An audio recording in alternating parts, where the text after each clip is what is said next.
Hello, how are you? Welcome. If you're returning from summer vacation, welcome back. And if you're new, I want to welcome you to the new school year. This is our pre-service training, and I want to welcome you by first telling you a little bit about myself. My name is Servanda Solis. I'm one of the four education coordinators here at Niños, and my presentation today is going to be on class. The teacher-child interactions, and class is a tool that we use to observe our classrooms.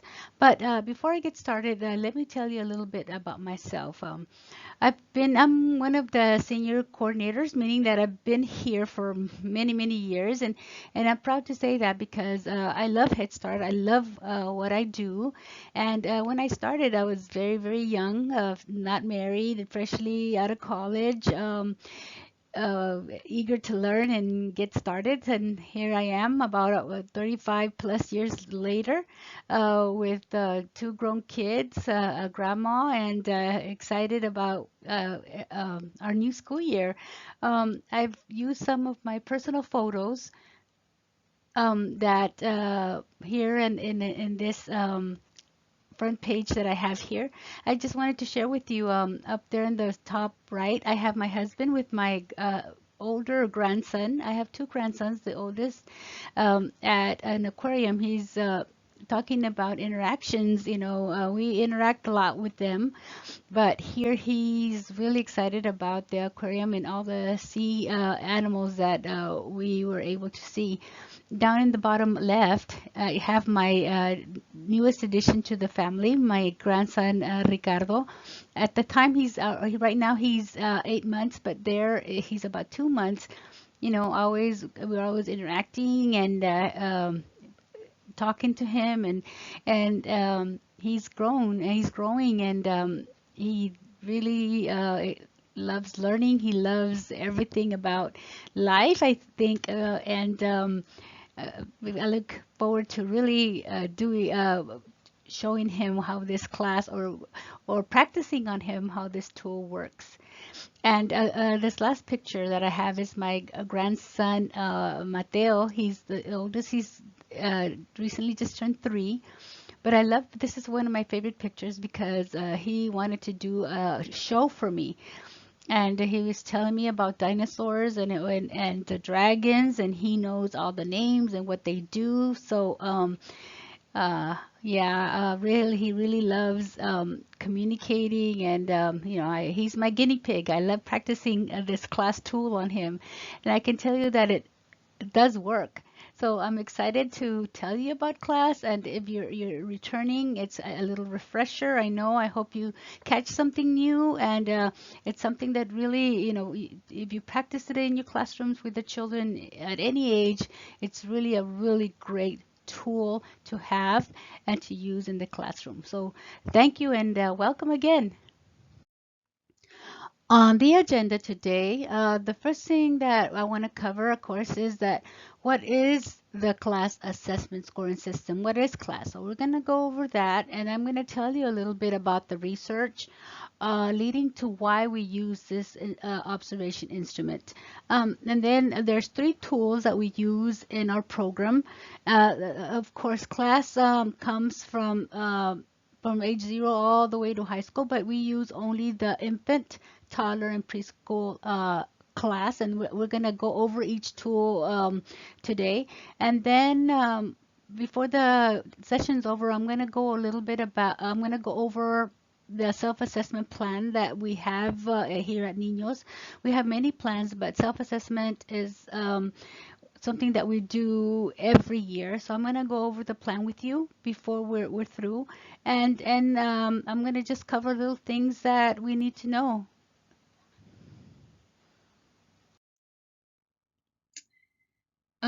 The purpose of this session is to understand the class observation instrument and how it is used in the classrooms. And I'm going to also, like I said, I was going to introduce you a little bit to the self-assessment plan. We're going to find out, you're going to know by the end of the day what is class, or the end of the session, and you're going to know about how a class is used in the classrooms, both in early and in regular. And what it looks like in a classroom that is using class, and we're going to look at what makes up class, which is the domains and the dimensions. And of course, at the end, I'm going to introduce you to the self-assessment plan. What is class? Class, what is class? Do you know what it is? Are you familiar with this term? Do you know how it is used? I know if you're here, you're a returning teacher, you know what it is because we use it every single year. But a brand new teacher, have you heard of this assessment tool? It's different, a little different from this. If anybody was in the public school or coming from daycare, it really is a little bit different. But we're going to learn about that today. And before we start, I want you to take a moment to think about what it is you want to know about this tool, this class tool. If you already know about it and you've been here many years, I know it's just a refresher, but anything new that think about what it is that maybe you struggled with or you still don't understand how to do. Hopefully today I can answer those questions for you, or I can clear those questions for you, and maybe you can pick up on some information that'll be helpful in your classroom. Okay, what class is, it's an instrument, like I said, and it focuses on the heart of great teaching, the teacher-student interactions that are proven to drive and to drive learning and development. The infant, toddler, and pre-K class tool supports teachers nurture children's early learning while responding to their needs. You know, they're going to nurture their needs and they're going to be responding to them as well. The classroom dimensions are based on developmental theory. They really researched this tool and offered us the best that they came up with. And research suggesting that interactions between children and adults are the primary way of supporting children's development and learning, and that effective engagement interactions and environments from the foundation of all learning in early childhood classrooms. In other words, you got to be interacting with those children at all times. I mean, you got to, just talk to them and be involved with them. This being said, do you think interactions matter? Think about it. Do you think they matter, and why do they matter? Have you ever thought about that? Okay, there are several things that class does not measure, and one of those things, like any tool out there, it covers some things. Some are good. That covers, it covers and it measures curriculum, it measures assessment, it measures all other things. But this tool, it doesn't measure curriculum used. It doesn't at all touch. It doesn't matter what curriculum you use. That doesn't cover it. Class does not go into curriculum. It doesn't measure the process of the ongoing assessment of child progress. That is done. We collect that through Ready Learner to our BK system, that we are able to do assessments, and we do that 3 times a year. And it doesn't measure individual teaching, so you can't measure that. You don't know how a teacher works individually with class. It measures, remember, interactions, how you interact with the children. Okay, why did we choose class? Why did Niños choose this certain observation tool? Well, for preschool, which is for the older ones, we had to. Head Start adopted it, and this is something that we had to use. But luckily, we had already started using it before it was adopted, so that's a good thing because we had already gone into it. So, but we believe that every child deserves life-changing teachers. So we try to find the best tool to help us have that kind of a teacher for each child. Every day we work so hard to provide our youngest children with the skills they need to thrive in school and in life. And we are all committed, I think, to supporting teachers to ensure all children experience effective interactions with their teachers. The very interactions that are proven to drive positive development and learning that are proven to drive positive development and learning. We believe teachers deserve the best training and professional development, and to fully understand this tool. While there are many teacher assessment and professional development solutions available, only CLASS, this tool, provides teachers the research-proven insights, skills, and strategies they need to improve the most critical components of teaching quality, which is interactions. Research clearly demonstrates connections between CLASS and children's development and learning. I'm gonna play a little video from the co-founder of CLASS. His name is Mr. Bob Pianta, and he's gonna tell you a little bit how this instrument is. CLASS is simply a method for an observer to spend time in a classroom, a teacher's classroom, and capture and record the elements of her interactions, that teacher's interactions with students, that are clustered in three broad areas of the ways that interactions support kids, the kind of emotional supports that teachers provide. Do they create a kind of safe and comfortable place for learning, and are teachers attentive to individual children's emotional needs? That's one bucket, emotional support. Another bucket is how teachers organize the classroom. Does it kind of run like a pretty well-oiled machine, and are kids busy? And the third area is what teachers are doing with children through their interactions that extend children's thinking and learning. Are the teachers paying attention to concepts and providing kids with rich feedback on their learning? So those three buckets are described then further in dimensions that an observer will assign a rating to, from 1 to 7. So if I was in a classroom, I'd watch for 15 or 20 minutes, I'd take notes. I'd then assign a rating from 1 to 7 based on what I saw around the teacher's behavior in those broader domains. Importantly, people who use the class are trained to use the class. So this is important, Yes. So, if we're doing something observationally, if we're both in a classroom and we want to, characterize that classroom in some way that we would communicate either to the teacher about or to other people about, we want to have a consistent point of view when we're in the classroom. So we would both want to be trained to be able to use that and to use that consistently and reliably. So that's, essentially that's what the class is. It kind of assigns a rating to the quality of teachers' interactions with students.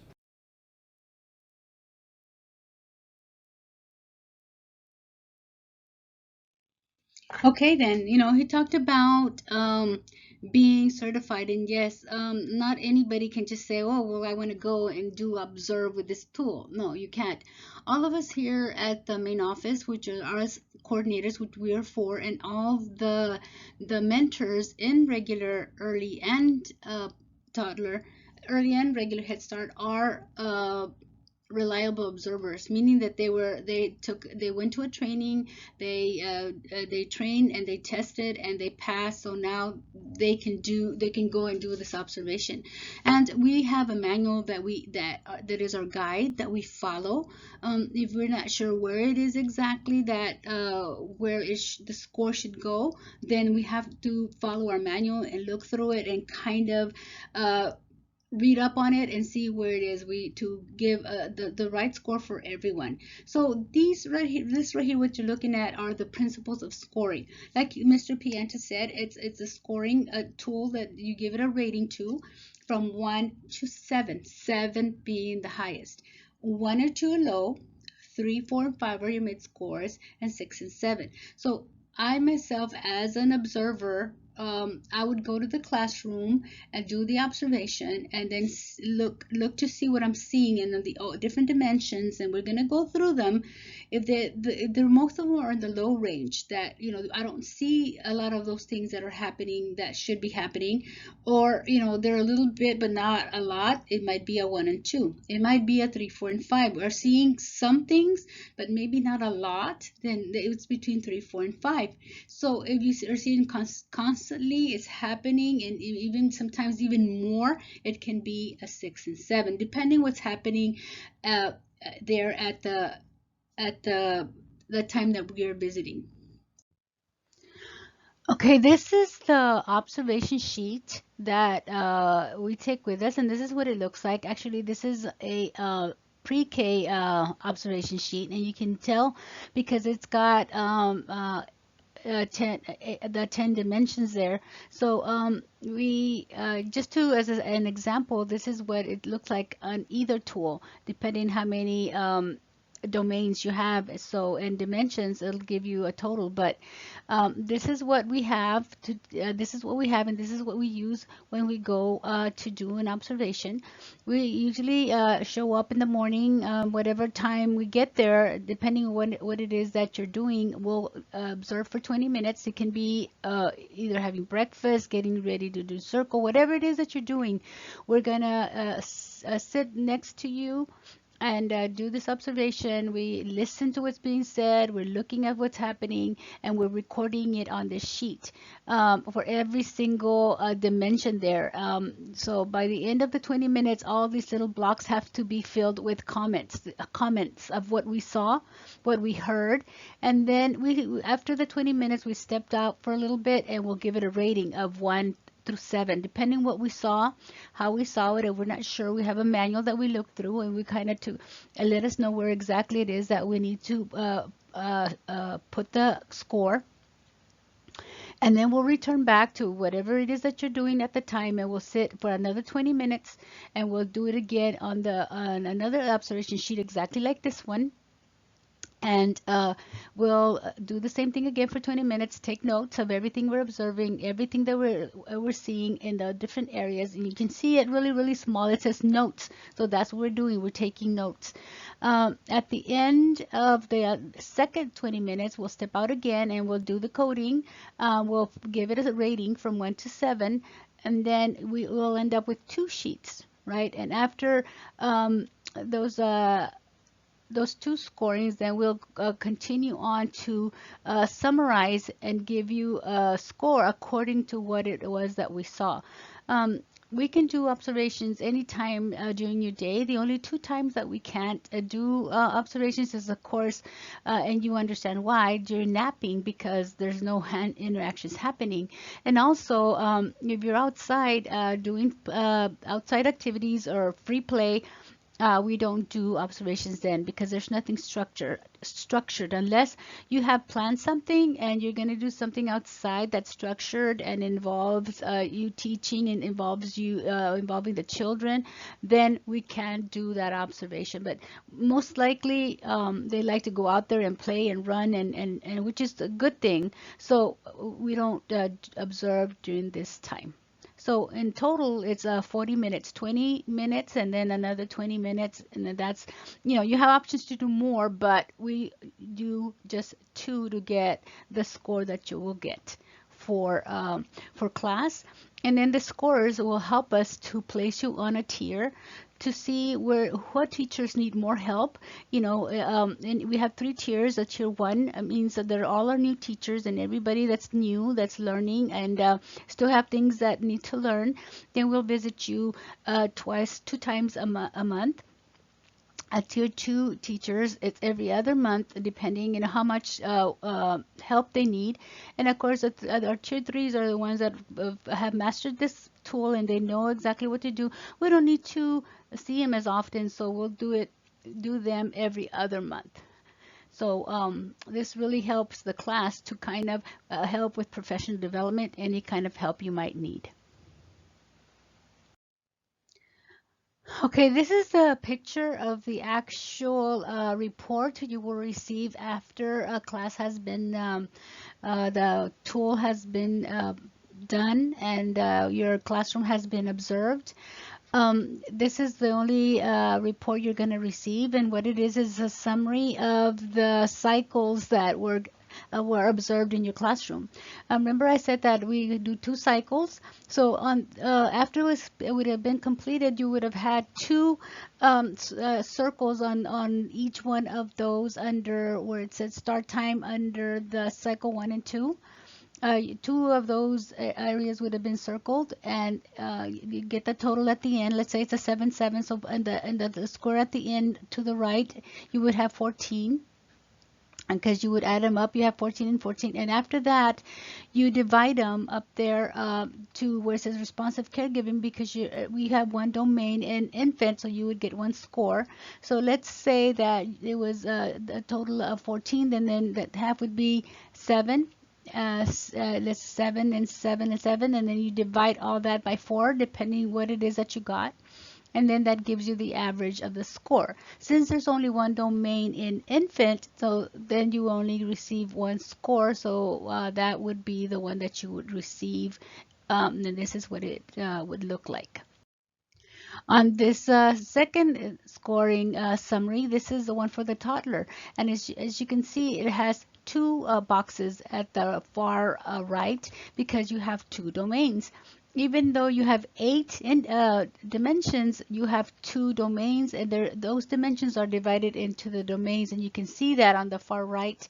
The same process is done where you do the cycles, and it gives you the option here of 6, but you would do 2 cycles down, and so you would circle the number. The observer would circle the number of what they saw during those 20-minute observations, add it up at the end, and then once they add it up, they would divide it the same way into the different boxes, and the first one has 5 dimensions, so they would divide that by 5, and then that would give you your score under emotional behavioral support. And under engaged support for learning, you have 3, so you would divide that by 3, and that would give you your 2 scores that you would be receiving if you are working in the toddler classroom.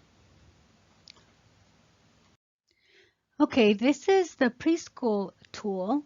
The summary of the tool, as you see, like the rest, it has the right here where it says start time, end time.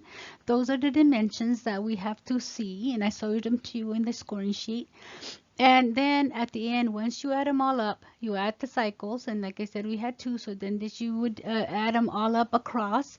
And then in the box that you see at the end, you would have to divide the first one by 4 because the domain has 4, and then 3, and then it has the 3 little squares on the side on the right, and then the last domain has 3, so then you would end up with 3 scores at the end of the day. We would report this to you for the preschool. Okay, why are these important? Why are these scores important? And I'm sharing the scores here with you. Like I said, every year we have we do class 2 times a year, at the beginning, in the fall, and then in the spring. So it can be early September, October, and then late April, March, April. So just to share with you real quickly, in the infants this year, since we had been going through COVID, we did a lot of um, working from home and a lot of virtual teaching. So this was a little bit of a challenge, but we still did good. Overall, the responsive caregiving score that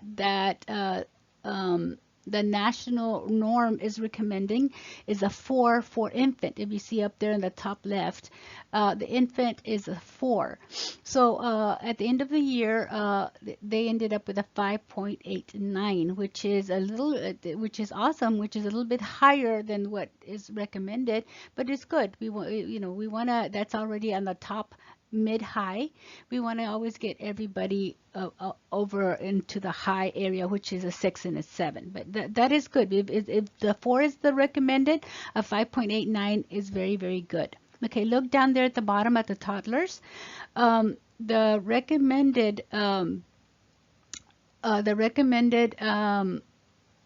each one has a recommended score, and for the toddlers, we have a 5.3, which is the research base, so the scoring trend. And for one of the domains, which is the emotional behavioral support, and then for the engaged support for learning, the recommended is a 3.6. So if you see right after under emotional behavioral support in the 2020-2021 school year, we ended up with a 6.28 in the emotional and behavioral support, which is awesome because the recommended was 5.3. As you can see, it's a little bit higher into the high scores. And the recommended score for supported learning is nationwide is a 3.6. So, and we ended up with a 5.31, which is really awesome, which is way beyond, what is the recommended score. In class preschool, We did very, very well. We have a higher expectation because, like I said, it's a recommended. It's not a recommended tool. It's a tool that is used by our National Head Start, which means that every 3 years our program gets reviewed, and we have a team of people that review class, only class itself, which is, and this is the tool, of course, that they use. The recommended scores that we have to start out with, it's on the far right. It would be a 6.0 for one of the domains, which is called emotional support, and 6.0 for classroom organization, the other domain, and the last domain, which is instructional support, nationwide is a 3.0. We did really fairly good in emotional support at the end of the school year. We ended up with a 6.3, as you can see there. And classroom organization, we ended up with a 5.85, which is a little bit below. So this is the area, classroom organization, that we really need to look at. And that's what I'm going to concentrate on today for you all that work for preschool, my preschool teachers. This is where we score low, and we got to think about why is it that we scored below the required number. Why was it? We got to see that and what it is that we need to do to make it better. Okay, and instruction support nationwide is a 3.0, which is, if you really think about it, the scoring sheet that I showed you, 3 is, 1 and 2, remember, were low. 3 is the beginning of the mid score. So nationwide, it's low as it is. We're doing fairly well, and we concentrated a lot on that a couple of years back. So we kind of concentrated and drilled on that, and we ended up this year with a 4.16, which is above that. But we did good. But we really need to look. It has to be good in all three. We can't do good in two and not on one. So let's think about what it is that we need to do to make this classroom organization. All of you all that are in a preschool or teaching 3s and 4s, what it is that we have to do to make this class organization domain to be higher this coming school year. Okay, we're going to start with the infant tool, and it starts with we're going to start with the infant tool, but let's look to see how they're different, how the three tools are different. Okay, this is the first one to start off on the far left. It's of course the infants, and it has one domain. Under the one more domain, it has 4 dimensions. And remember, dimensions is what we look at. And then right after that, there's behavioral markers and little indicators to tell you what it is, and then the behavioral markers you should be seeing. But that's what makes up that one tool. Okay, the infant, because they're smaller, they're babies, and all, but it kind of all divides in, and it helps you see each and every one of those dimensions. Okay, the toddler is a little bit more because of course they're getting older, and it has 2 domains. It's the emotional and behavioral support, and the engaged support for learning. And then the dimensions, the first one has 4, and the second one has behavioral guidance 1, facilitation of learning and development 2, and quality feedback 3, and language modeling 4. So that's 4 and 4, so there's 8. And preschool, remember, this is the one for the 3s and 4s, and it's a little bit more because they're older. And it's got 3 domains and 10 dimensions. So we look at each one individually, and of course it's got little indicators and behavioral markers of what it is that you should be seeing and looking at that. And we're going to go through them one by one as we go along. I'm going to tell you a little bit about the early Head Start. The early Head Start, which is the infants and toddlers, because like I said, class is not a tool that's mandated by the Head Start program, but we still needed a research-based observation tool. So Niños decided that we were using class in regular, so we went ahead and are using it in EHS and early Head Start. But when we do have our federal review, that people from the federal government come in and see our program, they're not going to do an individual class for them because it's not a requirement, but they will see the classrooms, what kind of assessment tool they're using and how it's helping. And tool really lends itself for professional development, which is what we want. We want a teacher growth. We want a way to look at things so we can find to help teachers grow. So, like in preschool, we put our teachers in tiers, meaning whatever teacher needs more help, we're going to do so as a tier one and visit them twice a month. And less times as they get a higher tier, but we want to make sure that we don't leave anybody out that needs our help. Okay, now this is just the infant by itself. Okay, remember it's got a domain, responsive caregiving, the dimensions, and what each of them is gonna cover. Okay, because we need to make sure that we know what each one does before we start practicing it. Um, Relational climate reflects on the connections. Teacher sensitivity is how aware a teacher is. Facilitation exploration considers teachers' facilitation of experiences, the interactions and routine, what kind of play support, and how they engaged in their development.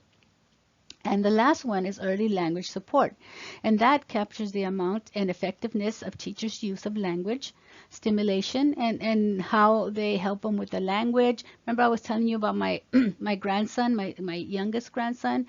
He's already, I've got him, whatever he says, I repeat it. No, not that he says, but he babbles. I babble back at it to him, and any early language development that I see, I really support it, and I help it grow by telling them, oh, you want cookie, you're saying you want cookie, or whatever it is, you know, and that's what class is all about. The first one is called relational climate, and it's just joint attention, eye contact, the tone of adult children interactions, which what fosters social and emotional development, and it helps shape their perception and self-regulatory skills. Like you see, if you can see there, if I'm the observer and I am there in the classroom and I'm observing these beautiful children smiling, laughing, communicating with each other, there's respect, there's lack of of negativity. The teachers are being very sweet, using a sweet type of tone of voice. There's emotional expressions, smiling. The kids are smiling back. The teacher smiling, and there's some kind of connection, some kind of communication. There's a relationship there. Then definitely that would be a score of 7, which would be the highest. That would be easy for me to quote it to give it a score because I would check, are they smiling? Are they laughing? Are they all that? That would be a a 7 for me, which is a good score. In teacher sensitivity, under the one and only domain is teacher awareness. Teacher sensitivity, is she aware? Is she being responsive? Is there non cues, verbal and nonverbal cues that she's picking up on? Is she providing comfort, and does she resolve their stress, and does she respond to them on a timely manner? She just doesn't let them just cry and cry and cry. I mean, she needs to know what it is. Sometimes it just needs to be soothed, just need to be talked to. So on this certain dimension, you have to be aware and cue detection, responsiveness, and make sure they're comfortable, that they're happy, and you can pick up on those cues on their face. They're smiling, they don't feel, you don't show stress, they're really happy, and all that. So that is being a sensitive teacher when you're able to do that. Facilitated exploration, you're giving children a chance to be involved. You're focused on them. You expand their experiences, whatever they're doing, you go along. You follow their lead. If they're clapping, oh, you want to do patty cake, you think you want to be doing patty cake, and then you engage in back and forth communication exchanges. What that means is that if the child says something, whatever they say, whenever I'm saying in an infant that they say something, it can be just a coo. That's their language. They say ba, you say, oh, you want banana. You want banana? tell me what else you want, like to see, to kind of communicate back and forth to see if there's any expression. If you clap their hand and you clap your hand and then you clap it back. So it's facilitated exploration for this dimension. And this last one is called early language support. It captures the amount of effectiveness that the teacher uses language stimulation, language facilitation techniques, and encourage their language. Anything that they say, any little sound that comes out of their mouth, that's where you gotta facilitate. There's a lot of teacher talk, communication support, and communication extenders. Okay, that was the infant tool. Okay, like we said, it was just one main domain. This next one is the toddler class, and it has two major domains, the emotional and behavioral support, like we reviewed before, and the engaged support for learning. Under the emotional and behavioral support, there's five dimensions. And as you can see, they're there: the positive climate, negative climate, teaching sensitivity, regard for children's perspectives, and behavioral guidance. And you all that have been here for many years and know the preschool tool, this is very much related. This is, I think, two, they kind of combine two together, because in preschool you have 10 and here they have 8. So you're probably starting to see the similarities that you all deal with every day in class, and in this first domain, and in the second domain that has 3 dimensions: facilitating learning development, qualitative feedback, and language modeling. Probably that terminology is starting to sound very familiar to you that are in preschool, because it's very closely, they just combine some things, but it's very much like the preschool tool, but of course a little less because they're toddlers. So we're just going to review this real quickly and see that it is, for you all that are going to be working with the toddlers, you can see how this comes about as, they get older. The first domain is called emotional and behavioral support. Kind of a little from what we covered, and those are the 5 areas that are called dimensions that are part of this domain. And the positive climate, it's the same thing as an infant. The connection between the teacher and children, and the warm, respect, and enjoyable communication by the verbal and verbal interactions that you have with them. If you smile, that says a lot. If you're talking to them in a sweet voice, they pick up on their cues. They pick up on your facial features, and they become, if they're laughing and singing and have a really good time, then you have really good positive climate.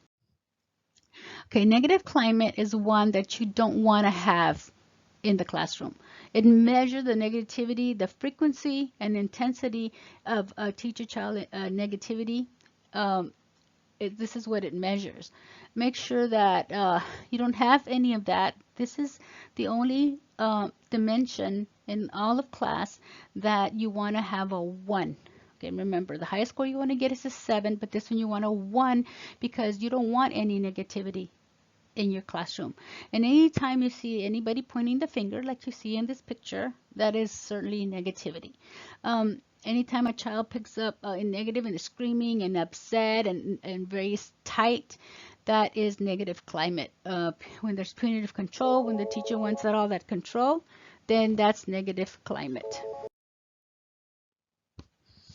Teacher sensitivity. This one is the same as how we saw in the infant. The toddler is also the same way. It's how the teacher responds and is aware of each individual child's needs and emotional functioning.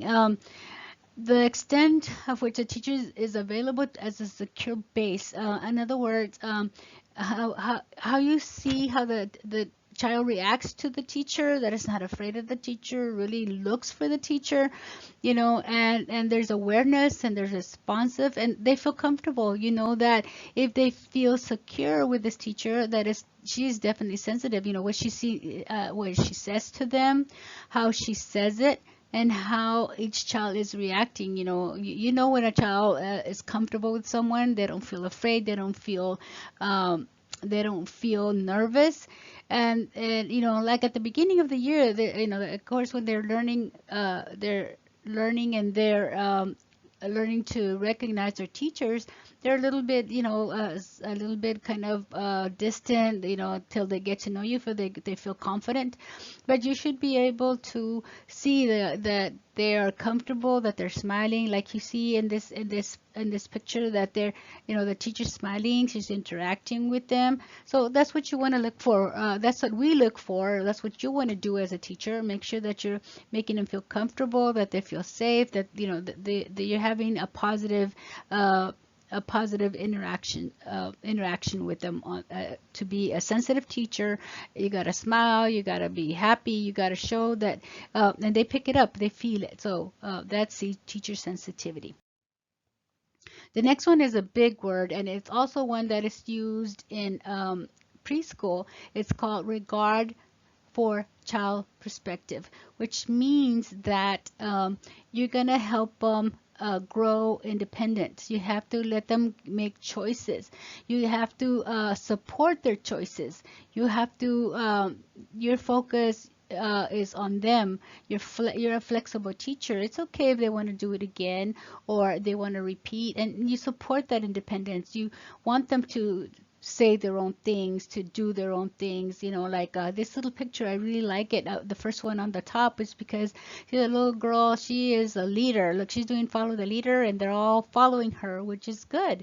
And they choose their own activities, they do their own thing, they create their own things. So that has to do with regards. You allow them to be their own self, to grow and be independent. So in this regards for children's perspectives, it's just that you're helping them um, be more independent, and as you guide them to do that, to be more of who they are and show what they're made of. Behavioral guidance.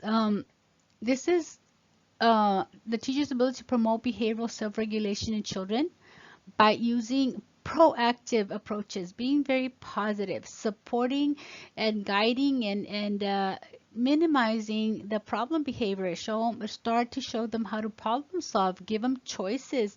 Um, it's really hard when they're smaller because it's more like a me thing. They want it to be them. They don't want to share. They want to, but this is where you teach them, that this is how we share. You can have this one or this one, and start showing them that it's important to socialize. And they'll learn it. They'll learn that to make friends, you gotta help them control themselves, and teach them the rules, that there is rules, to start showing them that there are rules, and that there's ways to maximize them by giving them choices, by allowing them to make those choices themselves.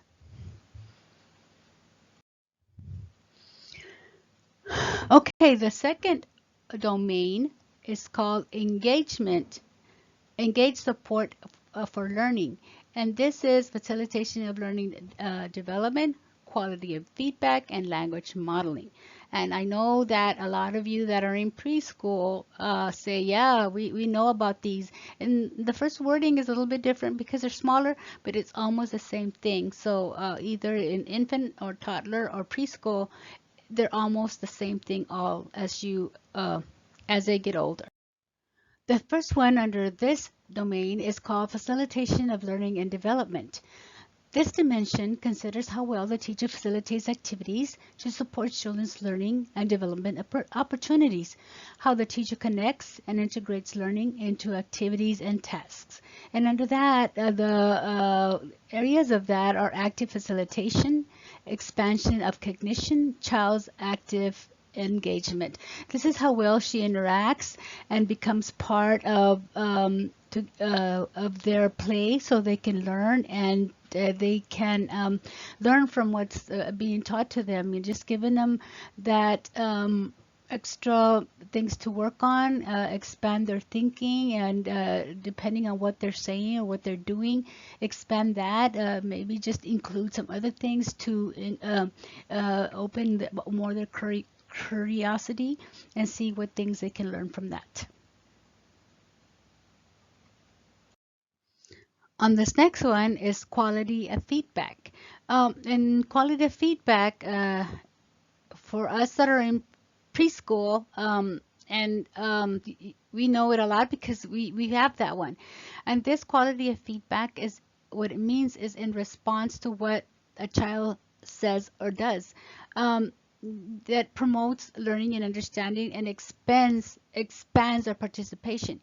There's something that we should be doing that's called scaffolding, which is you build up from what they're saying. In other words, if they say, I want some, oh, you want some, what is it that you want? Or tell me about what you want. Just build it up to see what it is. Not necessarily to tell them an answer, but to build up on what they're saying. And you're always providing information, and you encourage an affirmation of what they said.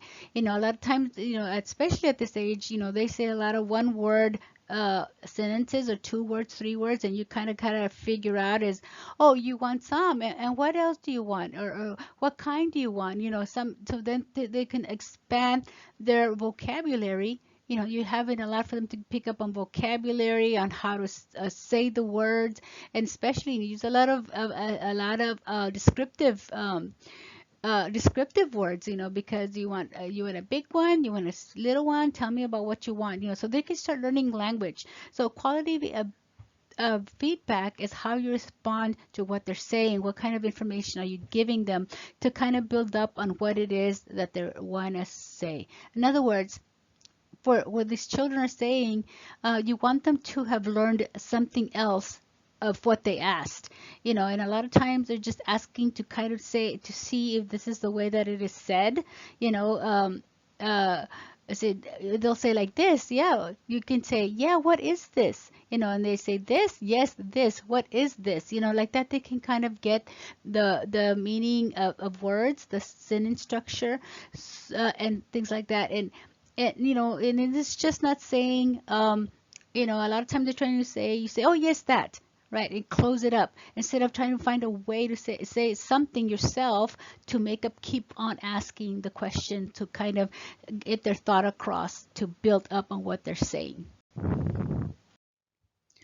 Okay, this next one is language modeling, and I don't know if you remember a little bit about the language one in infant, but this certain dimension, it captures the quality and amount of the teacher's use of language stimulation, and the language facilitation techniques that encourages children's language development, such as you support the language. Anytime they try to say something, you kind of repeat it and extend it. Let's say like the child says, wa agua, say, oh, quieres agua, or they're gonna say, want some, oh, you want some cookies, whatever it is, you're expanding whatever they're saying.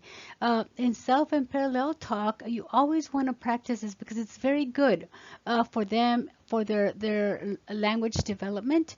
In self talk, you want to everything that what you're doing, you're saying like, oh, I'm holding you, like that first little picture. Oh, I'm holding you underneath your shoulders. Oh, I'm gonna get the ball, or oh, I'm touching the furniture, whatever it is that you're saying it. So that's self-talk. And parallel talk, you are saying what the child is doing, or what another person is doing. Like, look at this picture where the little boy's looking at the book. In parallel talk, you would say, oh, I see that you're looking at the book about the zoo. You're looking at the words. Oh, you're trying to read what it says on the pictures. You see, you're kind of describing everything that they're doing. So that's the difference between self and parallel talk. And you want to practice this a lot because they're picking up on the language, how you use it. And you always want to use advanced language, like in the preschool tool and dimension. You want to say a lot of words that they can learn from it. Oh, I see you're graciously sitting on that chair. You're learning and you can even tell them, oh, that means nicely, sweetly. So you just everything that you can do to help them learn language, everything to do with language, the structure, the different ways to describe things. You just have to do a lot of repeating and a lot of language, not only using it, but supporting it as they are using it. Okay, now we've come to the preschool class, and remember, this one is the one that is required by our the Head Start program, that's been adopted as a tool to be used to monitor or review our program. We are reviewed every 3 to 5 years. About 2 years ago, we were reviewed with class. We did good, not the best, but I think there's a lot of circumstances because it depends on what's happening at the moment. You can have a perfect classroom, but at the moment that they're observing, that's the time where the scores come in as they're observing you and watching you, and whatever's said and done at that time, that's how you get the scores. So interactions and effective teaching. This says the class lens organizes effective classroom interactions into 3 broad categories or domains. But what it's talking about the class lens is how you look at it. You have to look at it through that lens. You can't look at it through the Head Start lens. We have a broad Head Start lens that looks at different things. We look at the way the classroom is run, how your schedules are going, how you are organizing your classroom, how you're setting it up. But that's a different kind of lens. This is the class lens. This is the class that looks at the classroom interactions into 3 areas, and we gotta really kind of know what it's about, because if you don't know what it's about and it's important to you, then how can you make it work in your classroom?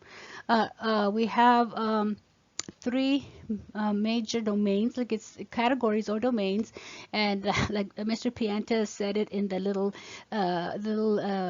talk he gave, was that they're buckets. He said there were buckets, 3 different buckets or different categories.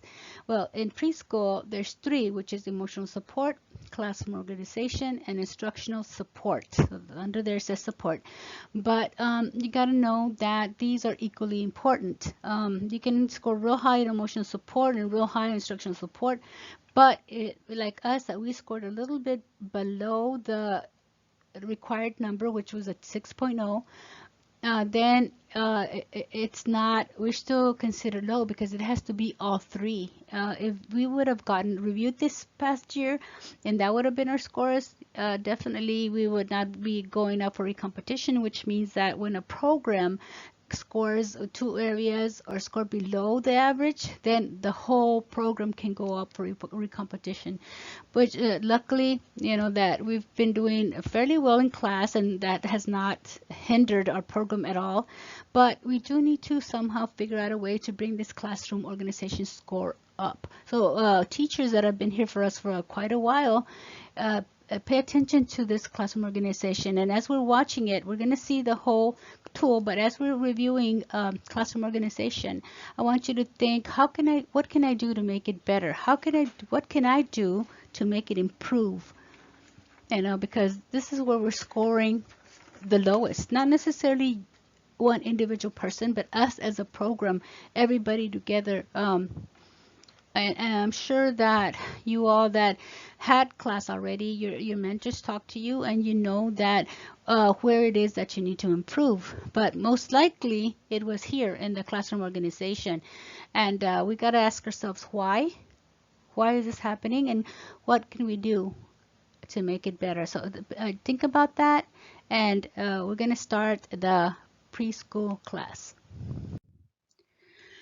Okay, let me tell you a little bit about the 2 sets of thresholds for class scores. There's quality thresholds and competitive thresholds, and that's what I was talking about when I said about the review.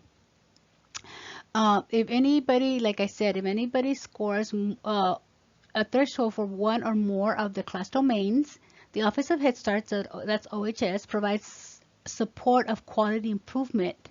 That we have a TNTA person out of from our region that helps us to better our program by giving us resources and provide information so we can make better. We all want to be better. Okay, if a guarantee receives a score, that's us like niños, below the competitive threshold for one or more of the classroom domains, then the grantee is required to compete for continued funding. That can really affect the whole funding itself. We are funded under the federal government. If we are for one or more of that are below the competitive threshold. Okay, so we like right I showed you we were one below, which was classroom organization. So we would just get assistance and help from our TNT rep out of the federal government. So we're okay, but we don't want to be there. We would, let's find a way to make it better, to score higher. So here's just to show you again, niños in the end of the year scores was 6.3, 5.85, and 4.14. And the quality scores were the ones that we were supposed to score higher than. So we did it in the first one. The second one, this is a little, it's a little bit, but it's still below. And the last one, we scored higher than the required. But we need to really see what it is in this area and the classroom organization that we need to improve better.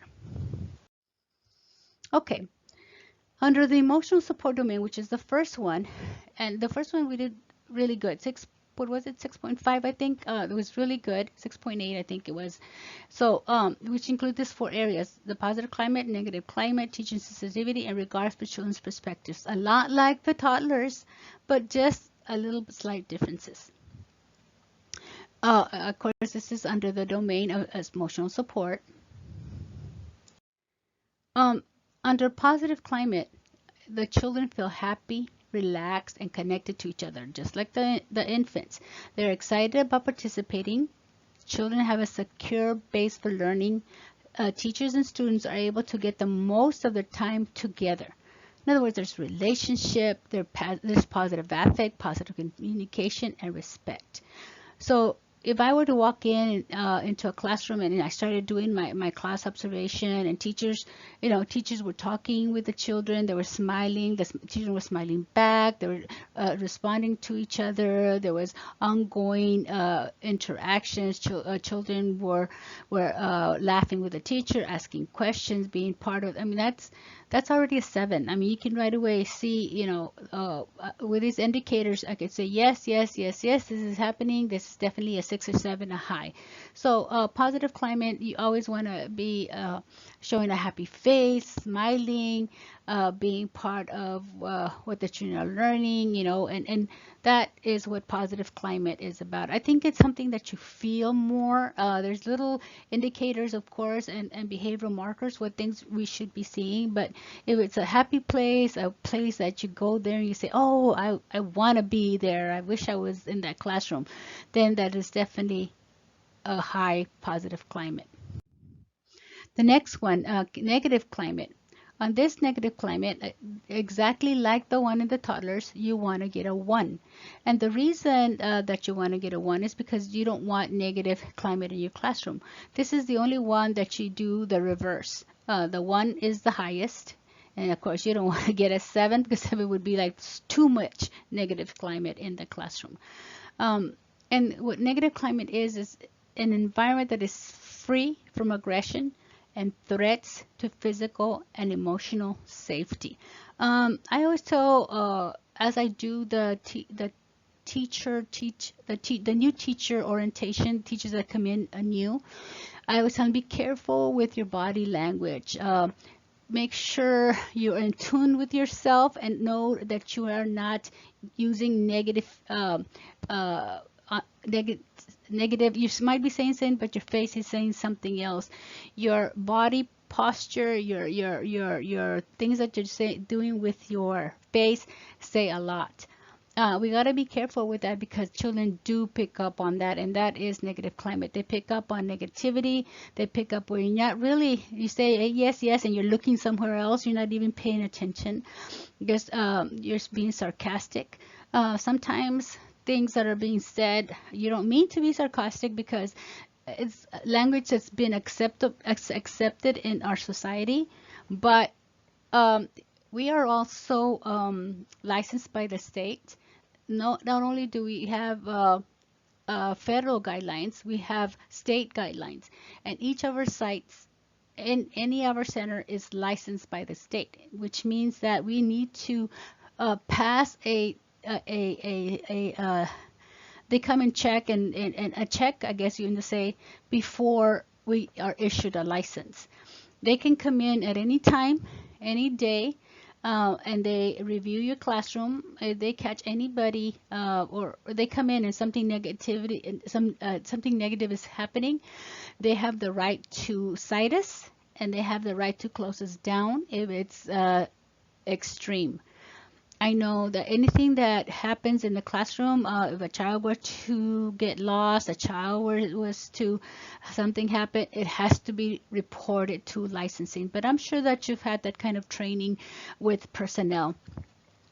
But we don't want negative climate. Stay away from that. Stay away from that negative language. Something as simple as the word hello. I say hello, how are you? But if you were to see a child and you to say hello, what is that telling you? Listen to the sound of my voice, kind of in a negative way, kind of in a sarcastic kind of way, disrespectful. Little things like that can really give the child a negative feeling. Try to use positive language as much as possible. Be sweet to them. They need a lot of tender care, a lot of loving. So let's try and keep negative climate out of our classrooms. Teacher sensitivity. Teacher sensitivity is children. This tells where children can see a sense of support. They see teachers as a sense of support. Someone that's going to reassure them, and somebody that's going to guide them. Children feel comfortable sharing their ideas with their teacher, and they challenge themselves. They're not afraid, they're not scared to speak up or say whatever. Some children very young, of 3 and 4, even 2, they pick up that say, oh, they're gonna laugh at me. Even my grandson that just turned 3, he gets very shy, and sometimes he says something and he says, don't laugh at me. He said, no, Mijito, we're not laughing at you, we're laughing with you. They know that the difference. They know that something's going on that they don't like. So be careful with that. Be sensitive with the children. You can laugh with them, be social with them. But we have to be careful how we say things to them. We have to know our children individually, and that's what makes a very sensitive teacher. That that some children are going to be okay, you laughing at something, and some are not. You got to respect that, because sometimes we want to treat every single child the same, and they're not the same. Some are okay. It doesn't matter that you laugh, or at something that is not really funny or whatever, but some really do, and we shouldn't. So we need to know our children individually and treat them with respect. Children that work well on their own and in groups, it's because they know that they have a sensitive teacher, and if anything happens, like if something spills, they're not going to be all afraid because, oh, teacher's going to yell at me. But, oh, let's find a way to clean it. Let's tell my teacher so we can clean it up and make it better, or anything.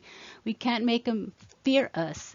Fear the teacher. They have to be find a way to make them understand that, hey, anything that happens, we'll find a solution. There's a way that we can take care of it, and they can go to the teacher and ask for help. A sensitive teacher is aware. She's responsive. She always finds a way to address problems. She sees that something's going to happen, and she's going to take care of it, and she tries her best to make the children comfortable, which is what we all should be doing, and be sensitive teachers to their individual needs. Okay, remember we talked about regards for students' perspectives for the toddlers. The same thing for the preschoolers, are age 3 and 4. This is when the teachers intentionally and consistently place an emphasis on children's interests, motivations, and points of view. They make it a point to make sure that they call that child, especially the one that's very shy, that doesn't want to talk, and when you hear that child say something, you say, oh, did you hear what Melissa said? She said, so and so, or whatever it is that she said, to kind of, hey, your whatever you're saying has meaning here. You're important in this classroom. I value what you say. Teachers always increase your motivation and desire to learn. Teachers increase children's motivation, desire to learn by seeking out the children's thoughts and ideas. It's good to include them, to ask them for their opinion, to see, what do you think, or tell me what else you're thinking about, or what do you want to do today? You want to be the leader today? What is it that you want to do? Or what other song can we sing? Whatever you want, we're going to sing it. Know that their opinion matters. And the indicators are flexibility and student focus. You're going to focus on them. You give them support for their autonomy and leadership. You encourage their expression, and you are aware when they're aware of what they're saying, and you value their expression. And be careful with the restriction of movement. Anytime that any teacher that I observed, or many of the teachers, a lot of when they score low on this regards, it's because of restriction of movement. You don't want them like little soldiers. It's okay if they move around a little bit, but you don't have to have them like they have to be sitting a certain way. They have to be, one thing that we frowned upon is when you do things like crisscross applesauce. You can say crisscross applesauce, sing the song and let them be, but don't force them to be that way. There's some that can't sit that way, and that's okay. That should be okay, as long as they're paying attention. Once they start wiggling and moving, it's bored, they're tired, it's time to move on. So please don't force them to be like little soldiers and want them to be sitting a certain way, without movement or without any kind of expression. Some are kinesthetic learners, that they have to be moving in order to learn. They can't learn being still. They have to be moving, and we have to respect that and notice that and understand that it's part of their learning. Okay, now we've come to the domain that I tell you that we scored a little low on, the one that I showed you, 5.8. Classroom organization. So we're going to go just a little bit deeper in this one, just to see if there's anything that you can pick up and see what it is that we can do to make it better. And the areas that this has is behavioral management, productivity, and instructional learning formats. Okay, we start out with behavioral management. Children behave in the classroom when rules and expectations are clearly and consistently communicated. Okay, and that's important because a lot of the times, not that we do it on purpose as teachers, as adults, but we tell the child, go to the other room and get me the thing that's on the table and bring it back to me. I mean, as adults, we kind of understand, and we kind of, with them, it's just too many commands. You have to clearly tell them what is expected. And a lot of the classroom time is spent on instructional activities throughout the day. There has to be something being done. Children understand the rules. You got to understand the rules. And you positively redirect misbehavior in misbehavior in the classroom. Clear behavior expectations is one of the indicators. You're proactive, your reduction of activities and student behaviors.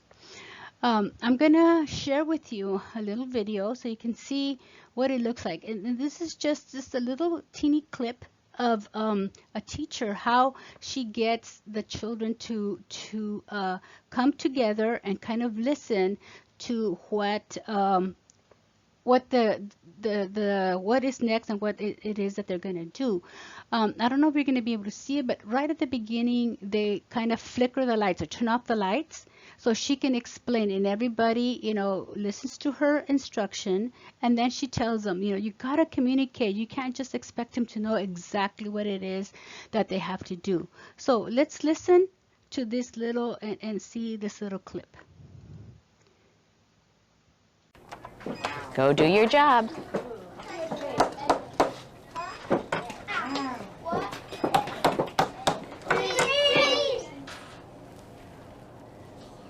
Thank you, friends. It is time for us to clean up and put everything away so we can go outside.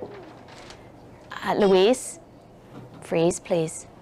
Make sure everything is put away in the right place, okay? And then you may get your jackets and come on the red line. Okay, Tyza? Clean up, clean.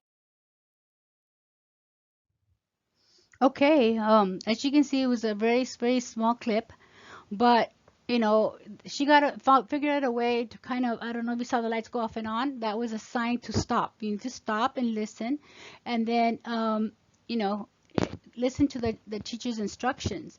And that is part of the behavioral management.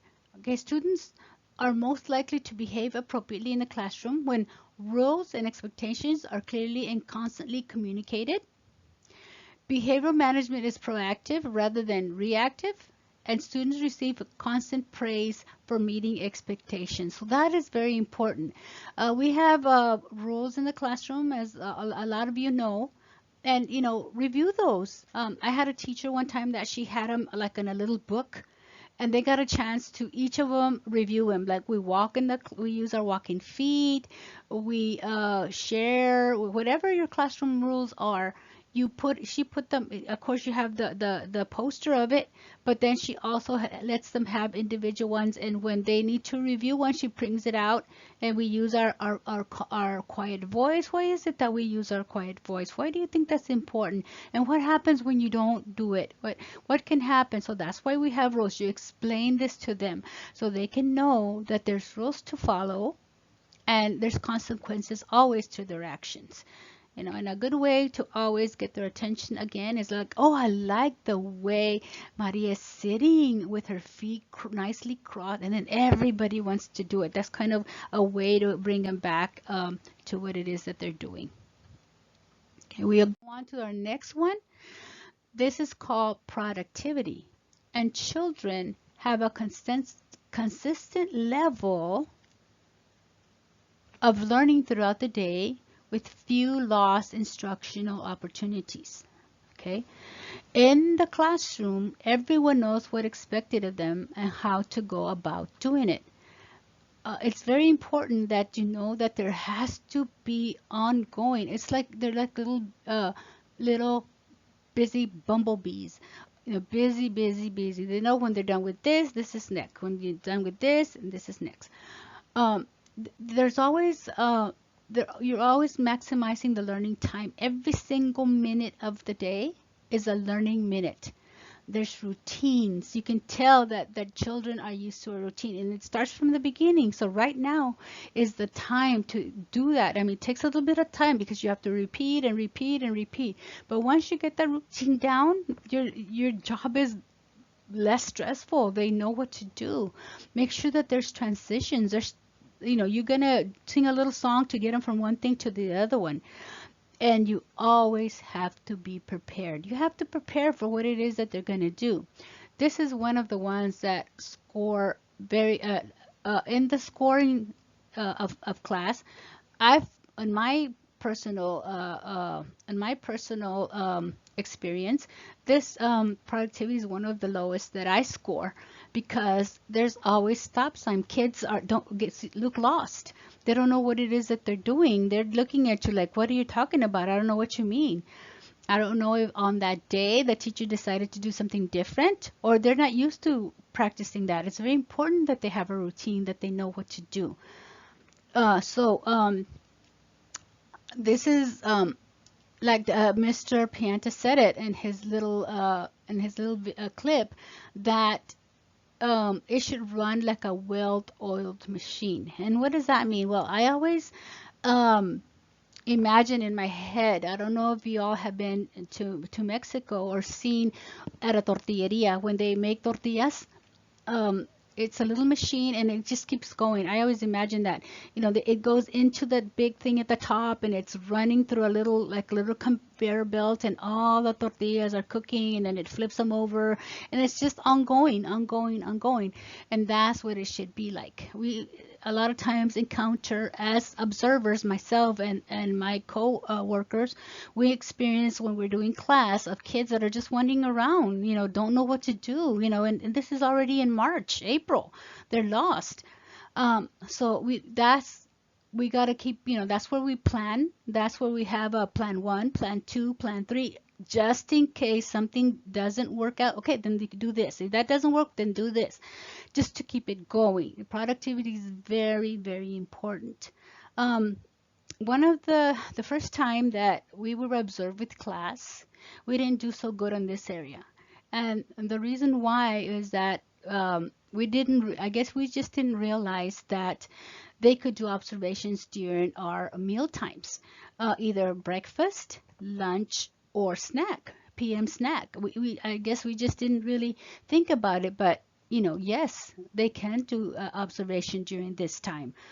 And think about, since we started with preschool class, we covered positive climate, teacher sensitivity, regard for students' perspective, behavior management, and here we are, productivity. How, and the ones that are still pending to finish, how do we meet this while we're trying to prepare for lunch or getting ready to eat? How do we do that? That's a challenge that I see a lot of teachers face. A lot of teachers kind of face this because they don't know what to do or what should be done, or a lot of teachers I feel that they think it's a lunch break for them, that it's time to, okay, sit down, everybody quiet, we're gonna all eat. As a matter of fact, it's a learning time for the children. There is no lunch break during lunch for the teachers. You have your lunch hour later or your lunch time later. This is another learning activity like any other during the day. So it's very important that when you're getting prepared for lunch, eating lunch and getting prepared to finish lunch, it all should be interactive. There should be a learning experience for the children. They all should be communicating. Everybody should be doing something. I want to share this next little clip with you, and I want you to look at it and really take note of this teacher. Look what's happening. See how this is a tremendous lunchtime video that really, I would have given this teacher a 7. Look what she's saying. Look how she's communicating. Look how you're going to see all those indicators that we've covered so far, which is positive climate. You're going to see, you're going to see a lot of positive climate. You're going to see, how beautifully sensitive she is. You're going to see regards, how she allows children opportunities and she supports their autonomy and their wanting to lead and be listened to. And you're going to see how the behavioral management, how even though it's a busy time, a hectic time throughout the day, she manages to keep it going, to make it real smooth, to make it part of the everyday learning. Everybody's having such a great time. So listen to this and take some notes, because I think it's a very good video especially with productivity. Rice? Okay, now what about you? All mixed up? My daddy, grandma, Do you want more rice? Just put it right here. and my grandma don't You like want to show me how to do Did it? you go to the zoo too? Yeah. Now what did you see? I see Well, baby tiger. I have done that so before. I've stirred up food. Wow. I know it's fun to do. You know what I Well, seen when you're I cooking went? together, What we did I all get see? a turn stirring, right? I don't know. Oh, I seen monkeys. Monkey. Yes. Do y'all like monkeys? They funny, right? My mommy's an ice man. Mommy said you're a monkey. My mommy's an monkey. She said did she tell you what your name was? I am the monkey. You're a monkey. That way. The baby monkey Your or milk's not the open. Can I open it for you? baby monkey? Yeah. You want to drink some milk? Baby or the pig. Like the monkey stop on the bed. Good, Zenaida. Do you want to just... You sang that song, right? 10 You wanna little save your plate for the monkeys fruit? sleeping on the bed. One fell off and bumped his head. Who called the doctor? And the Carlos, doctor can you sit up, said, please? I'm a monkey. Sleeping I know on the you are. I bed. can see. Shoot something, and maybe you won't be so tired. You know? Can you bring over one of the pots of the fruit, And Zenaida? bumped his head. Mama called the doctor, and the doctor said, I have 5 little monkeys. Come here, bring me one of the big spoons. "Not that song." No, okay. What song Just then? one. Just one. Twinkle, it's a new one, Twinkle. Twinkle. You got a new twinkle Other's twinkle? back. Okay, Thank go you. ahead. Let me hear you. Twinkle, twinkle, little star, Thank you. Blessed in morning, sticker bring. Here, bring me Steven to bowl.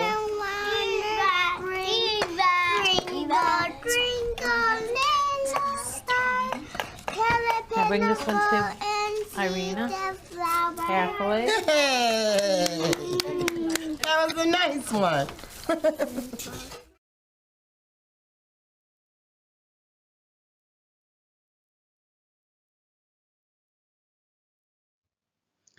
What I really love about this video is her ability to keep she's aware of these children, even though she's eating, somebody brings her food, somebody brings her something else. She doesn't lose that concentration on what the children are telling her.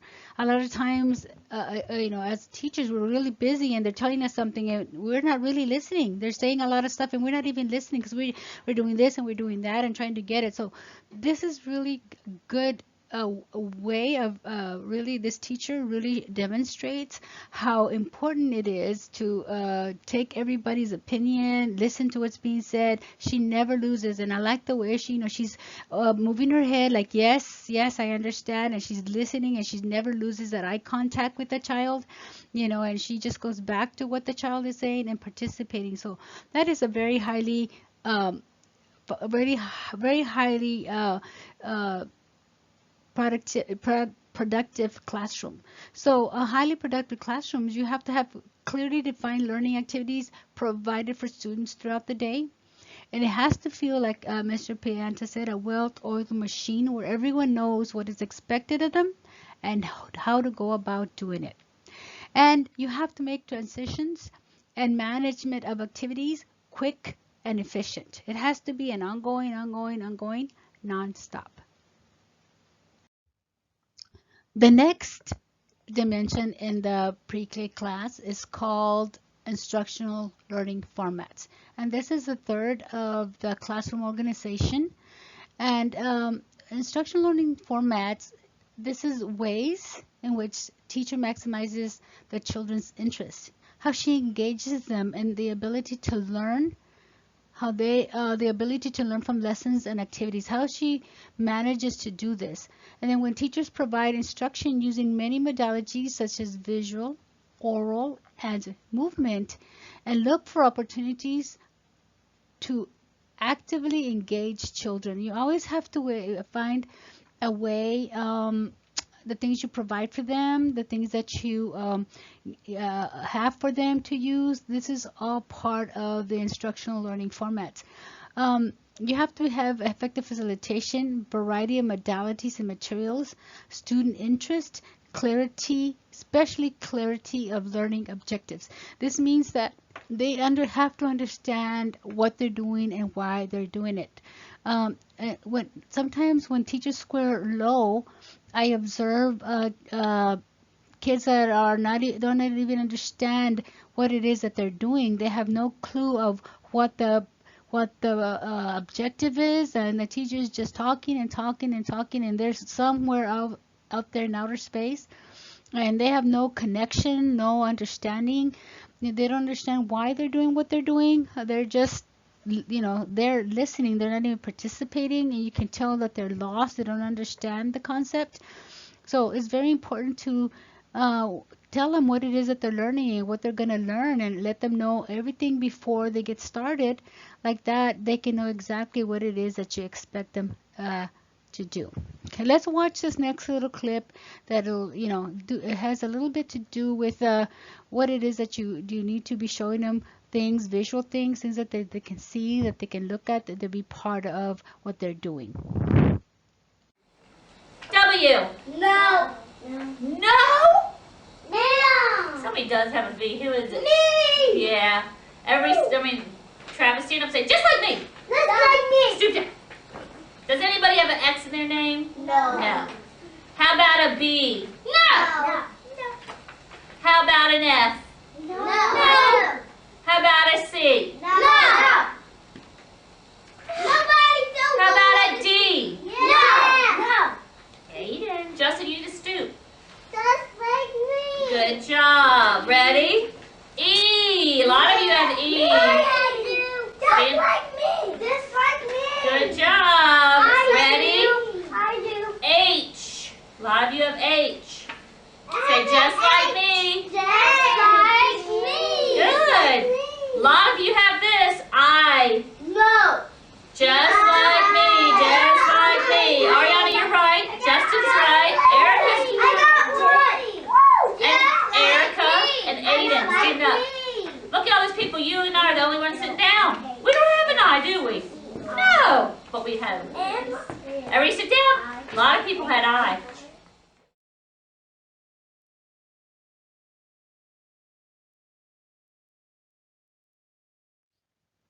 Okay, then, as you can see, as you saw, uh, she had she had visuals where they were looking at their own name card, and then once that letter came up, they got up. A lot of them, that weren't getting up, must have been the confusion of upper or the uppercase letters and the lowercase letters, because sometimes you see your name starts with a capital and they don't recognize it when it shows up, or she was saying them both and kind of getting them to see that the whoever has a letter, so they had to look at their whole name and get up as they were she was announcing the letter. So that's a way to always have ongoing support for instructional learning formats.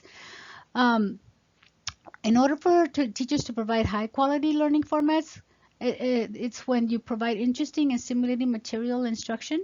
Something's going to really stimulate them, get them excited. The more visuals you have, the more materials you have, it makes it more exciting and more interesting. And you're going to provide instruction using many modalities, many ways of teaching. You can use music, you can use different little sounds. Now with technology that's so advanced, you can bring in different sounds, you can bring in different characters, you can do all sorts of things to make your teaching really interesting. You always have to be looking for opportunities to actively engage students. How are you going to engage them? What interests them? What's going to get them? Now with technology, I know that a lot of the kids, they're very visual. They have to hear it or you have to see it for them to understand it. So, hey, you're at a great advantage nowadays, because, you can just go on the web and just pull up anything from anywhere around the world, anywhere in the universe, and see what it is that you can show them what it is that you want them to learn. So that's very important for them to have these kinds of materials and modalities for them to be able to learn some more. Okay, so before we get started on the last one, I hope you were able to see some things that maybe are familiar to you, and things that some things that you say, hey, I want to try that. But always, with everything with class, classroom organization, you have to be busy, you have to have planned things. It has to be out of the curriculum, what it is that you do to make it a better and a higher score. Okay, now we come to instructional support, the last domain of class, the preschool class, and it has 3 dimensions, which are concept development, quality of feedback, and language modeling. Overall, it's very low nationwide, all over the United States. all over the United States and other countries that it's used in. But you know, this is very, very difficult because it's a lot about helping children think and express themselves and bringing out those thoughts and expressions and all that with the children.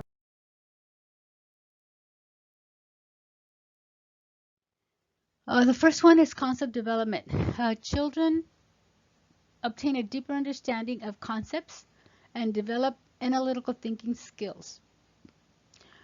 Teachers provide opportunities for children to analyze and problem solve rather than memorize or recite facts.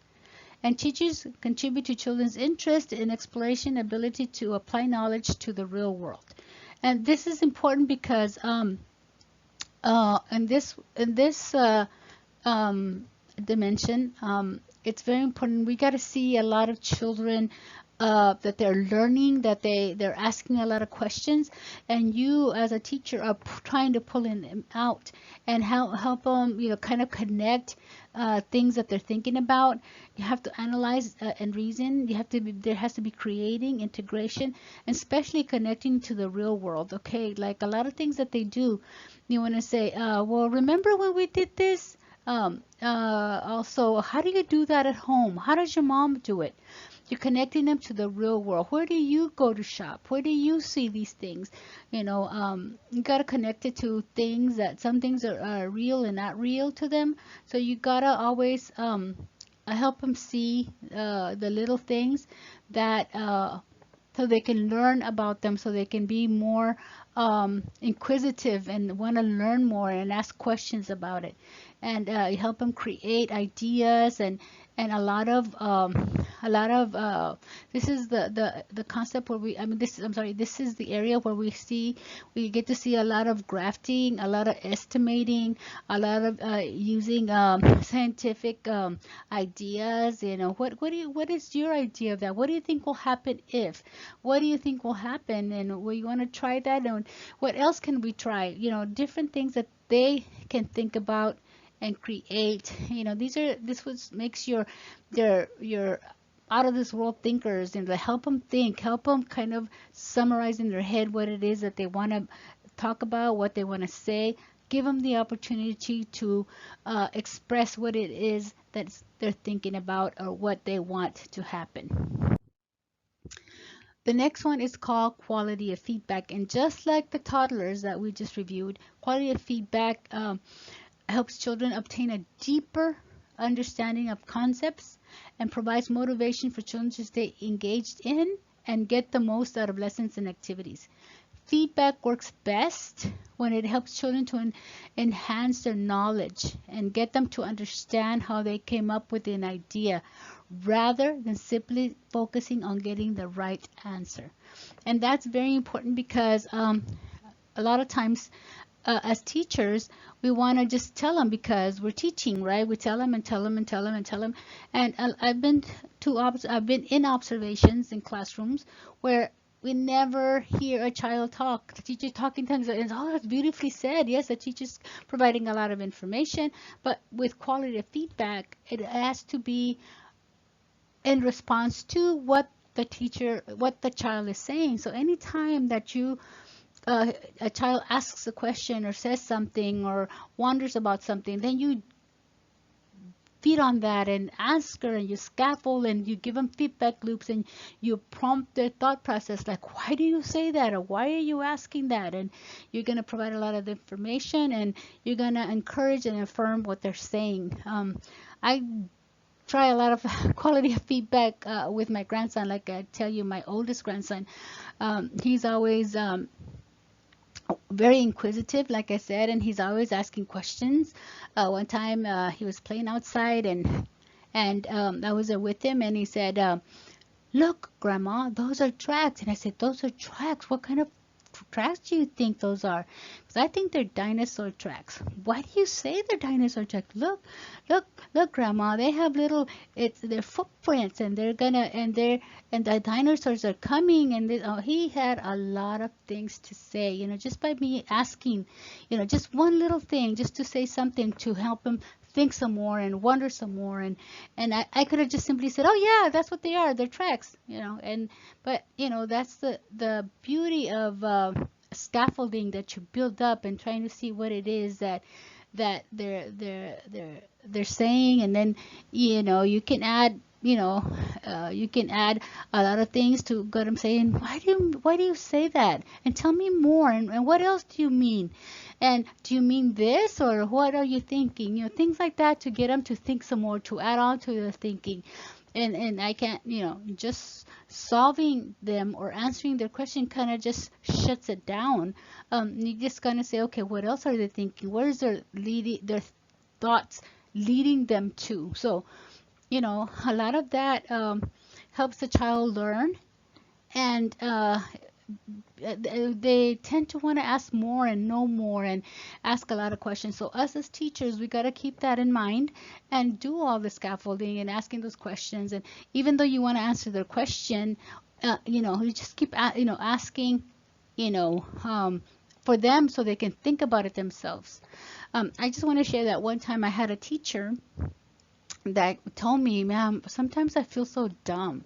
And I said, what do you mean? I said, well, I know a lot of answers, she said, but a lot of times I had a child that, because and why teacher? And why teacher? And I said, oh, because of this, but why teacher? And I said, and she said, and I said, well, you gotta always prompt their thought process and just throw it back at them. So why do you think? What do you think of that? Or tell me about what you think. And what do you think would happen if we tried it this way? You see, and then that gives them more of opportunity to come up and kind of answer and kind of think about what different ideas or different things that they can try. We want their thought processes to for them to wonder and kind of figure things out and get new ideas for whatever it is that they're trying to figure out. Okay, the last one of this class tool is called language modeling. And a strong language modeling consists of engagement in meaningful conversations between adults and children. Children develop new language skills, you know. Children are constantly exposed to a variety of language uses and forms.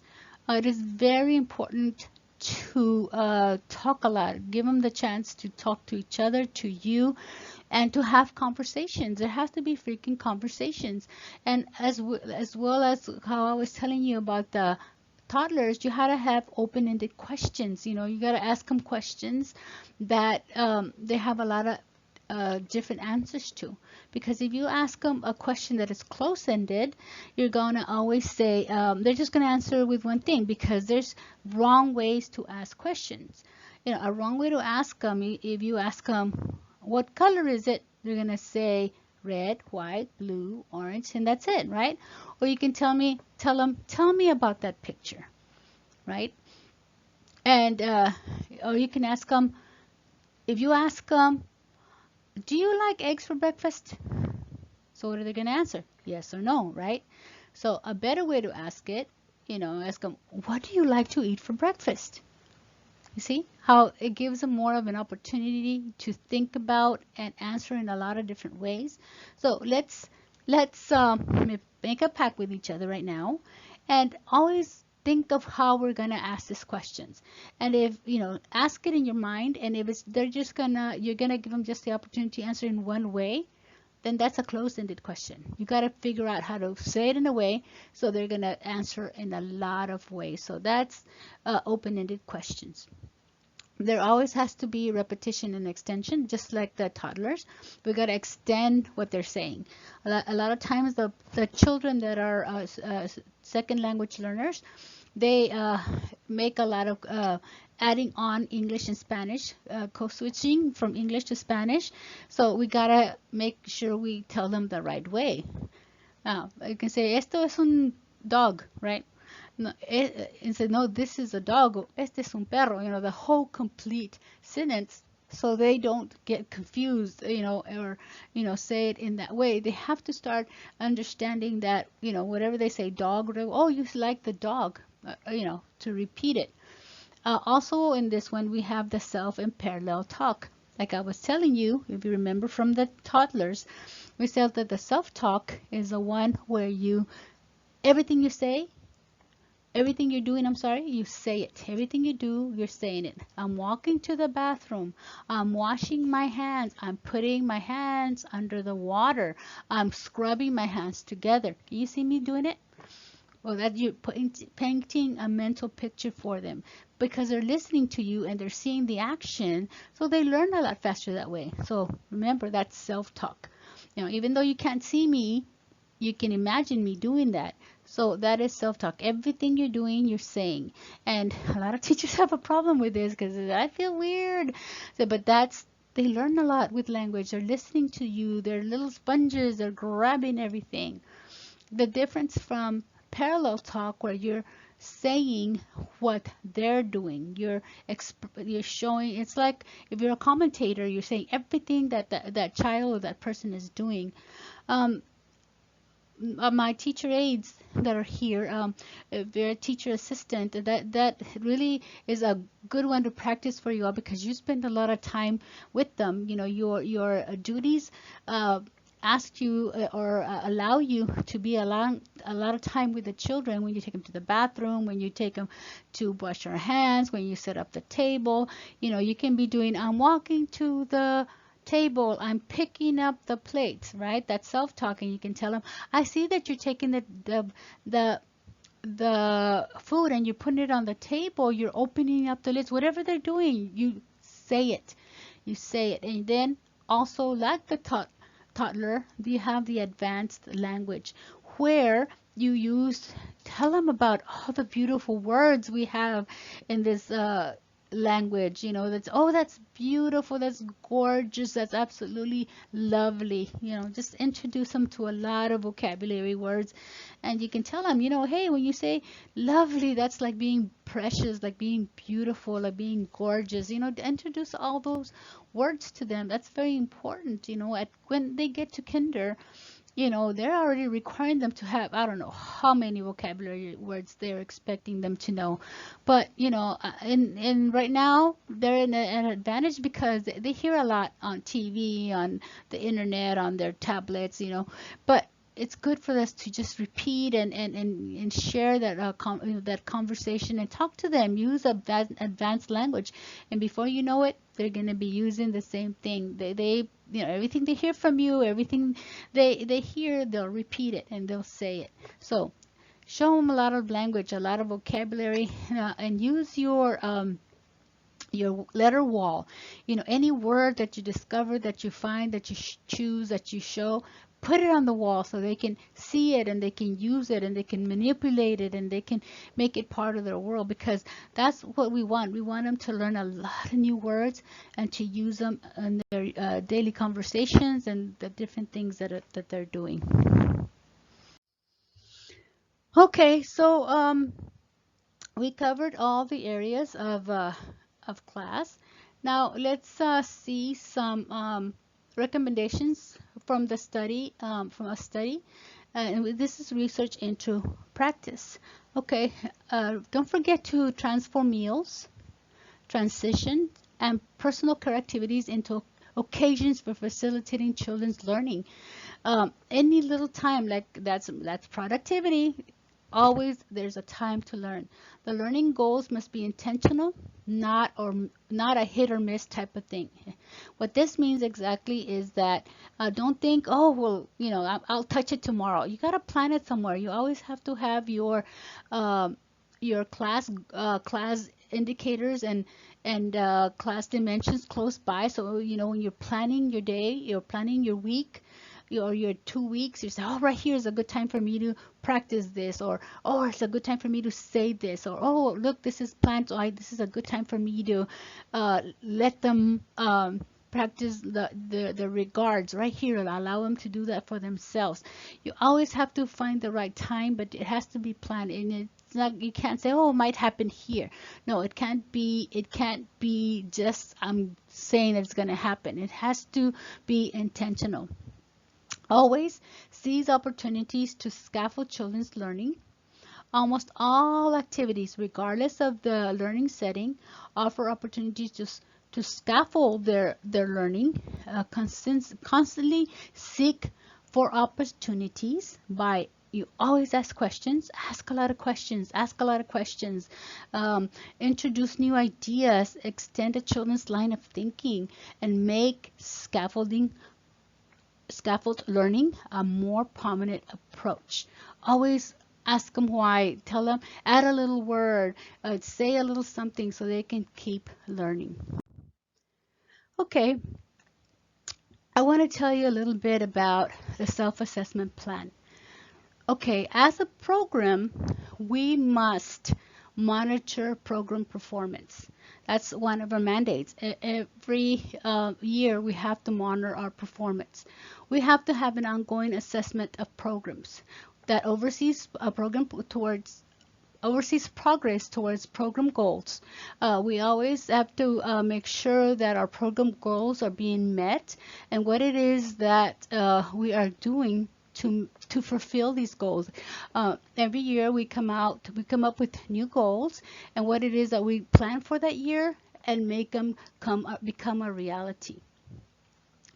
We must conduct a self-assessment that collect and use program data. So in each area that we have to collect data to back up what we're saying. Within education, the data that we collect on a yearly basis, of course, is the class scores. The one that we reviewed, we have to share our scores. We have to share the children's assessments, how they did toward the year. All that is data that we collect. And also, we have to collect and use parent and family engagement data. So all of that data is collected through all the different activities and presented to our Head Start, our federal government. After that, we must submit findings of the self-assessment to the responsible Office of Head Start officials. So once we do our collection of what we do is that every year we collect data, and then at the end of the year we have to report through our PIR, our program improvement plan, and all the information of all the different plans, all the different self-assessment, and turn in that information. We must provide information in the following areas. One is education and disabilities is the one that we do. Program management, our directors, our assistant director runs that one. We have to have information on health, nutrition, and mental health. And of course, Mr. Herrera is the director of health and nutrition and mental health. So he assures, and he has a team that goes out and does that. And then we have family and community partnership. In other words, each of these areas that you see here, they have to do a self-assessment or a review and go out there and find information, collect data on these things. So, either in whatever center you are, each year we go out and visit. Not every single one of the centers is visited by every single of these areas. We divide them by kind of to get a sample of all. So every 4 years we end up seeing everybody. So the first year you might see education, the second year you might see program management, the next year you might see program health, nutrition, and mental health, and the last year you might see family and community partnerships. We all go to different centers to make sure that everybody gets at least one, and then it's repeated every 4 years.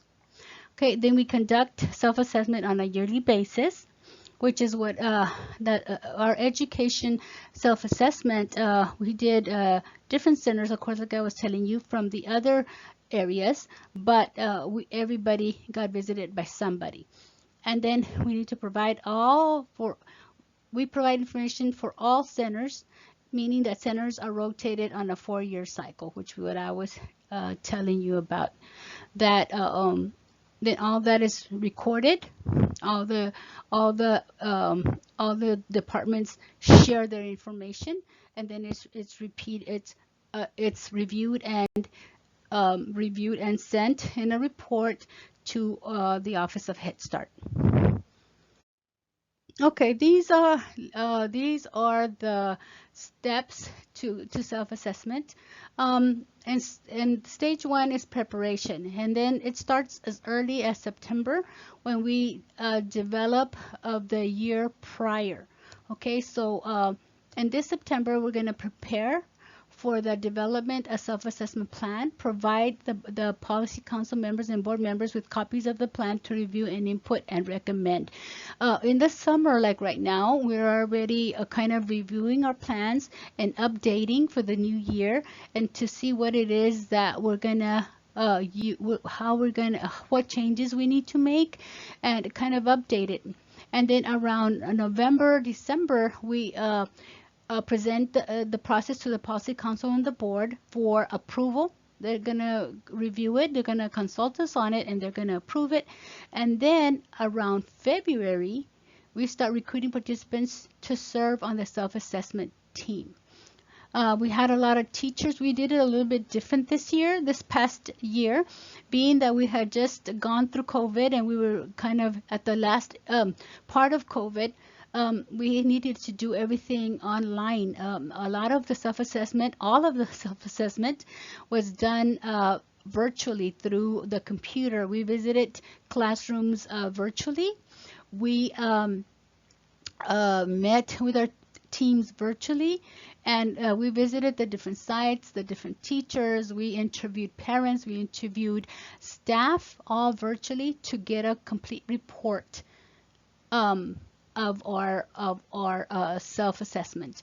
But in the preparation stage, we recruit participants to serve on the self-assessment team, and usually this is done through our Building Bridges collaborative meetings. And I'm sure Elia talked to you about that. If not, she's going to talk to you about that. How we meet with the community to kind of get together, and this is more or less when we recruit people to be part of our team. On stage two, this is about April to around June. We're collecting and synthesizing, which means that we're going to draw on multiple data sources to complete service area booklets, or all the information that needs to be collected. And then we're gonna complete the management systems booklets, and then we're gonna summarize the booklets information for individual team member summaries. There's a summaries for each one, and consolidate information from teams members into team leader booklet analysis. So everything has to be, this is a collection of all the things that we did, not only the education and disabilities, but all the other ones that we talked about. Stage three is interpreting, which is reconvene the self-assessment leadership team to review and analyze results. And then we're going to identify program strengths and areas in needs of improvement, and display results of self-assessment analysis in a useful manner. Establish patterns of identified needs, underlying causes, and systematic issues, and classify and prioritize and identify weaknesses and areas of strength. So, and present results of the self-assessment to the board and policy council for approval. After everything is done and everything is collected, all the steps have to be taken to in a timely manner. So by the following school year, by the following year, everything is already prepared. So right now, since we're going to be 2021, we're preparing we did everything the last around April, May. So right now we're just getting everything together so we can have it approved and be ready to go with stage 4, which would be the strengthening. On the strengthening stage, we develop and submit to the Board and Policy Council for approval the program improvement plan. We identify goals, desired outcomes, and specific action steps. If necessary, we find something that completely needs to be changed, then this is where we do it. Develop and submit to the Board of Council the board of directors and the policy council for approval. A program improvement plan identifies goals, desired outcomes, and okay, this is the one I'm sorry that I've just gone through. But then we develop and implement a training and technical assistance plan for the board of directors and policy council approval. So this is where you come up with what it is. What are you going to do in training? What are you going to do to make it if things we saw that were lacking, this is where we straighten it. What kind of training do we need? This is where we figure out what kind of training we're going to have throughout the year. So at the last stage, we monitor and assess program in implementing the program improvement plan and TTA plan. So this is just a yearly process, and it's done every single year. But and each plan has to be worked on. After you start working on your plan, you make sure you implement it. You start finding your recruitment, start doing actual center reviews, and then you start the process all over again after all these steps have been taken. Okay, this is the final part of our training, and I hope that today you learned a little. I know a lot of it was maybe just a review, but I hope that today you picked up on something and something new. And you all that are new teachers, welcome. And I hope it was a little bit it's a lot of information, but I hope you understood a little bit of what it is that we need to be doing in our classrooms with class. But today, did you learn about the 3 observations tool of class? The infant, toddler, and preschool? Did you learn the different domains and dimensions of class? I hope so. That was one of my goals for today. Did you understand why interactions are important in the classroom? And did you learn about the self-assessment plan? Maybe just a little bit, just an introduction of what it is, or only, if anything, just learn that at the center we have to go and do have to assess ourselves, or kind of check ourselves, kind of to know that we're doing what we're supposed to be doing. Okay, this is your post test. Let's review it together. Is class is a tool used to observe Head Start classrooms. Is this true or false? Okay, the second one, the highest score you can get in class is a 10. Is that true or false?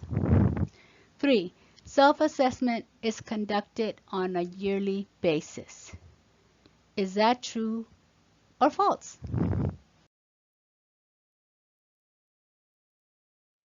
That's it. Thank you. I want to leave you with this little quote that I find it very meaningful and true. That says that 100 years from now, it will not matter what your bank account was, the sort of house you lived in, or the kind of car you drove.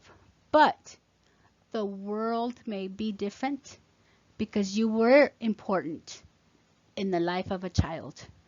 Remember that and think about that, and hope you make it one of your lifetime goals to know that what you do here matters. It matters to a child, because you might be that only person, that only soul that reaches out to them, and they're going to remember you for the rest of your life. It's an impactful decision that you've made to be part of this, to teach the young lives, the young minds, and let's go out there and make these children, help these children become lawyers, doctors, astronauts, anything. They can be anything that they set their minds out to do. Thank you, and